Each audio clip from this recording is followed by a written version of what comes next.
Hello my friends, welcome back to Meerkat Musings. I'm your host Ben, coming at you with a video this afternoon that kind of weighs up some of the dramatic and I dare say tragic events that have been taking place around the United Kingdom of late, and I will, I guess, briefly touch upon the potential those events had for me personally, although in the end it didn't pan out that way.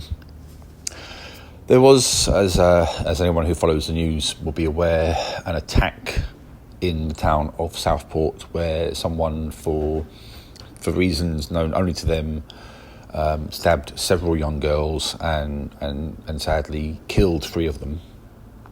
It still just, my heart breaks for the parents and the families of those young girls. I'm a father myself to a daughter, and I just cannot imagine anything like that ever happening. Just the thought is just one I cannot even contemplate, and I can't imagine what would have gone through through the minds of everyone affected by this. At the time of doing this video, the motive is not clear. And you know, people will speculate, of course, as they do, but at the moment we don't know what drove this guy to do what he did. What we do know, and this runs contrary to some of the wild conspiracy theories that were put out there in the first instance, is that this young man, well, I mean, at the time of the attacks, the suspect was 17. What we know is that he was born in Britain and that he was raised as a Christian, but these details have not mattered at all to the far right thuggery which erupted in the wake of this attack via a string of assumptions and down to widespread false information being put out there on social media. A lot of well, I mean, you can't even say that they were well-meaning people. A lot of idiots basically took to the streets and they rioted in the name of defending British society. But their means of defending British society was to, among other things, set fire to libraries, to smash up shops, and to terrify numerous law-abiding citizens who were minding their own business and just had the misfortune to perhaps be anything other than a stereotypical white male. I just can't get my head around the mentality of some of these people. Some of them were giving Nazi salutes in the streets. Now, I know for an absolute fact that, you know, my granddad, God rest his soul, if he were alive today and he was witnessing people giving Nazi salutes in the streets, it would turn his blood cold. He fought for Britain in World War II to oppose fascism. And I think he and a great many of that generation, they'll be turning in their graves, witnessing 80 or so years later the resumption of fascism, and worse, seeing it on the streets of Britain, a country that fought so hard against it. And you kind of wonder, where does the blame and responsibility lie for a lot of this? I think a lot of it has been whipped up by the likes of Tommy Robertson and Nigel Farage, among others. They have stoked the fires of anti-immigration sentiment. They have attempted to turn immigration into the only issue that matters, and they have demonised immigrants left, right, and centre.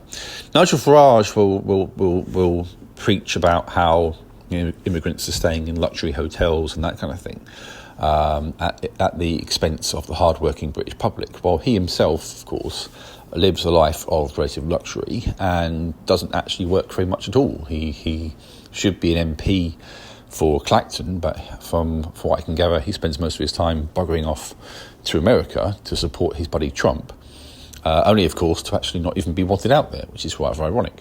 While he's doing things like that, and I guarantee you he's not flying economy, he's trying to preach about the struggles of the working class. Well, he couldn't be more disconnected from the struggles of the working class, and I don't think he gives a damn. He's stirring up the pot, and he does it because it gets him attention. It probably helps him in some way financially. It wouldn't surprise me if he profits out of this, and it grants him exposure for his views, but it's misplaced. I honestly believe, and I will stand by this until the end of the earth, the biggest problems that we face in society, a lot of the root of it does come down to money. It comes down to finances. If we had a fairer means of distributing wealth, then I think a lot of problems would disappear into the background. The people who don't want this to happen are the people who are incredibly wealthy, and they do everything they can to hold on to their wealth and their power, and they try to create distractions. They try to demonize people to keep everyone else kind of off their backs, and lest people assume that I talk about going down the route of full-scale communism and that kind of thing. That's never been what I have advocated for. When I talk about, fairer handling of wealth, I'm talking about better wages for people, because the money is there, the means is there. The means are there to ensure robust public services, better wages for everyone, and a living wage for people. And you can do that, and guess what? The billionaires can still be billionaires. It just means that someone might personally, someone who personally has, say, 50 billion in the bank might have 10 billion instead. And if you can't survive on 10 billion quid in your account, then you're doing something seriously wrong. It means that, wealth isn't being hoarded by people to the same extent. It doesn't mean that you don't have the chance to make it rich, It doesn't mean that you can't build up financial security, and it doesn't mean that you shouldn't have to work. It doesn't mean that any of that becomes untrue. It just means that things are a bit more balanced. But even the hint of that is enough to send people like Farage and that lot, among others, into a tiswas. They don't want that kind of situation, and they will do everything in their power to keep people kind of misdirected, so to speak. And that is where we get these issues with people talking about immigration and trying to present migrants as being the root of all the country's problems, when it really isn't. But unfortunately, people will believe that narrative, just like people believe the narrative that the attacker in Southport was an immigrant.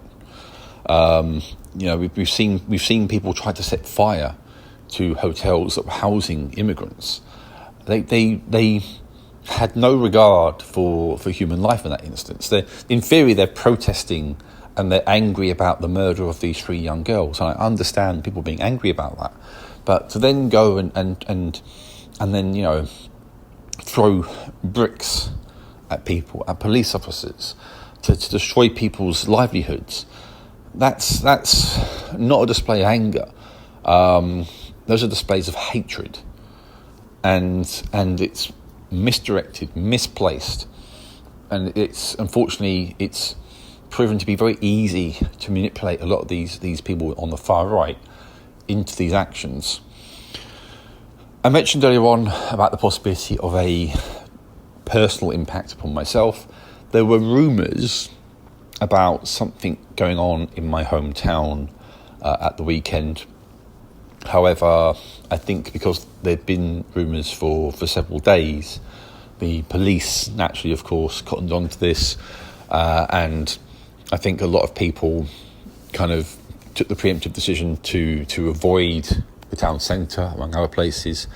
And I think in the end, the extent of this would-be protest / riot was there was a little bit of activity near a local mosque, but I think, again, there was enough of a police presence to curtail anything major from happening. So in the end, we weren't affected. To be fair, where I work is on the edge of the town centre. It's not in the town centre itself. So the odds were quite high that we wouldn't have been affected anyway. But nonetheless, did have, shall we say, an evacuation plan in place if things did happen. Unfortunately, as I say, things did not happen. But, the prospect of things like this happening in my hometown turns my blood cold. I'd like to think, as much as I know that my town tends to vote more, right-wing than left-wing, that we're not in a place where we would willingly embrace the far right and want to be neo-Nazis. Thankfully, it seems like most of the town did indeed kind of reject that message by not turning up to this would-be riot. And across the country, there were, shall we say, positive signs. For every kind of, far-right rally that was going on, there were quite a few counter-rallies, counter-protesters gathering as well. People who felt these nutters absolutely did not represent their communities and stood up. They stood up in opposition to them, which I, for one, think is great. It kind of shows that, for every twisted voice out there are people out there who are prepared not to accept or tolerate that kind of extremism. And I think that's wonderful. I really do. It offers a sign of hope, shall we say, that these thugs are not going to get what they want. They're not going to have things their own way. And another great thing is, of course, is that we're seeing them now be arrested and prosecuted left, right and centre. There have been numerous arrests. I dare say there were more to come as well. And people discovering that, they basically kind of messed around and found out, so to speak, to sort of clean up that popular phrase. They have discovered that there were consequences to their actions. People talk about, freedom of speech, freedom of expression. Yeah, I absolutely agree with that. I think we should have freedom of speech. We should be free to express ourselves. Of course, with that, as I have said more than once, comes a responsibility to use that power wisely. And lobbing stuff at police officers and setting fire to stuff to destroy people's livelihoods is not a wise use of your freedom of expression. So now these people are having to learn the hard way there are consequences to their actions. And great, as I say, there should be. So hopefully we'll see some more of that, and hopefully we have seen, for now at least, the end of this particular cycle of far-right fascist neo-Nazi scum destroying British streets. And hopefully we've seen the end of that for a very long time indeed.